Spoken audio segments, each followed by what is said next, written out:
अयोध्या के अरगुना बाजार स्थित राम लखन पटेल महाविद्यालय बंधुआपुर में शिक्षकों के 4 दिवसीय प्रशिक्षण कार्यक्रम आयोजित है। आइए इस विषय में जानते हैं ये पूरा कार्यक्रम क्या है। तो क्या कार्यक्रम है ये? वास्तव में ये विभाग द्वारा, शिक्षा विभाग द्वारा, मैं डॉक्टर दिनेश कांत पांडे ARP हूँ यहाँ सोहल विकासखंड में। यह प्रशिक्षण पूरे प्रदेश में संचालित है, हमारे जनपद में भी है और सोहल में भी चल रहा है। इस प्रशिक्षण में भाषा और गणित को लेकर के जो सरकार द्वारा 2025 तक लक्ष्य रखा गया है कि बच्चों को निपुण बनाना है, उसी के तहत यह प्रशिक्षण ऑफलाइन कराया जा रहा है। इसमें भाषा और गणित की पढ़ाने की नई नई पद्धतियाँ क्या नवाचार हैं उसके बारे में PDF के माध्यम से और पुस्तकों के माध्यम से विस्तृत रूप से शिक्षकों के साथ साझा की जा रही है पूरी राय।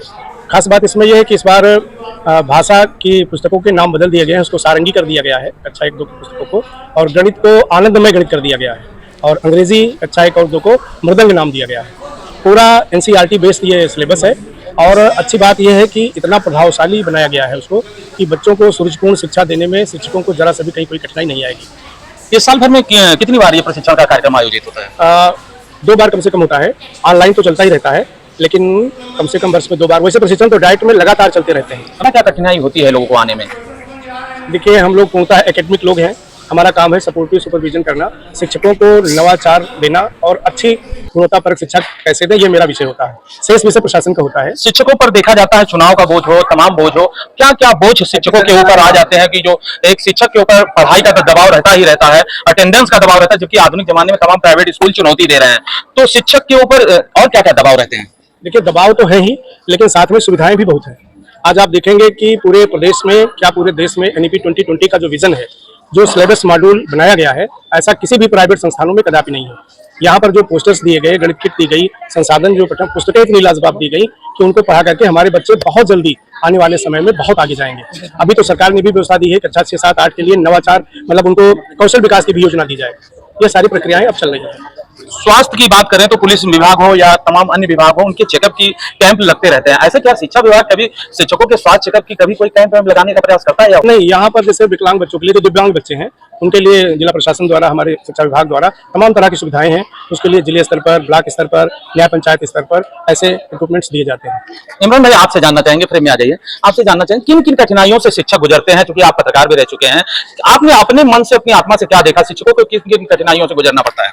भाई, मैंने पत्रकार के रूप में पहले ये देखा कि शिक्षक जो है काफी दूर दूर से आते हैं, तो पहली व्यवस्था ये होनी चाहिए कि इनको इनके गांव के करीब किया जाए। समय की बद्धता या फिंगरप्रिंट या और जो नई टेक्नोलॉजी है जिस तरह से भी चाहते हैं, वो लागू तब करें कि जब शिक्षक को 4 से 8 किलोमीटर के दायरे में रखें। हमारा शिक्षक 110 किलोमीटर, 105 किलोमीटर तक जाता है। दुर्घटनाएं होती है, कई शिक्षक को जान से हाथ गंवाना पड़ता है।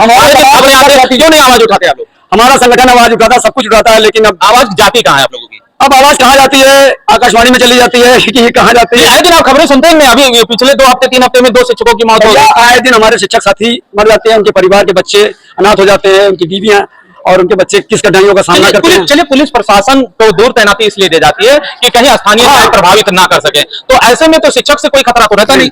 शिक्षक के लिए तो ये भी है कि अपने गांव में भी रह सकता है, खुद होम विलेज में भी रह सकता है, लेकिन पता नहीं क्या व्यवस्था है भाई। हम व्यवस्था को क्या बताएं, जो भी हो, व्यवस्था ये है कि मया वाला जो है मवई जाता है, मवई वाला मया जाता है 110 किलोमीटर।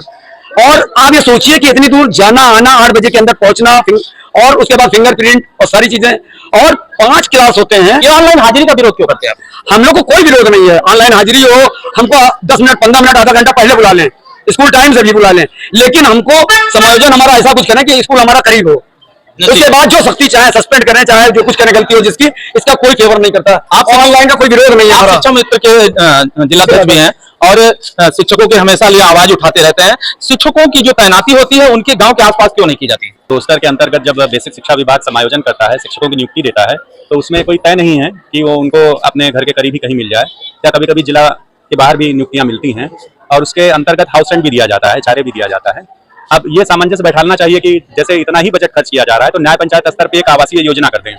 5-7 किलोमीटर के अंदर सारे टीचर्स के विद्यालय भी पढ़ जाएंगे और वो सब इकट्ठा एक साथ रहेंगे, तो एक माहौल भी अच्छा सा रहेगा। कहीं ऐसा तो नहीं होता स्थानीय ड्यूटी करेंगे तो स्थानीय उनके जो हर आदमी के विरोधी रहते, कहीं उनसे शिकायतों का डर हो या पढ़ाई शिक्षा वो बाधित होने का डर रहता विभाग को लगता है? देखिए, सांच को आंच नहीं, जो सही होगा उसका कोई विरोध नहीं कर सकता है। 22 साल से मैं भी बेसिक शिक्षा में हूँ। रुदौली पोस्टिंग हुई थी तो 15 मिनट पहले पहुंचता था, और दुर्भाग्य से बेसिक शिक्षा में शिक्षा मित्रों का समायोजन रद्द हुआ।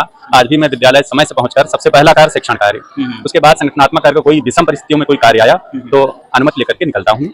और विभाग अच्छा, ऑनलाइन हाजिरी का बहुत शिक्षकों ने विरोध किया, आप क्या मानते हैं इस विषय में?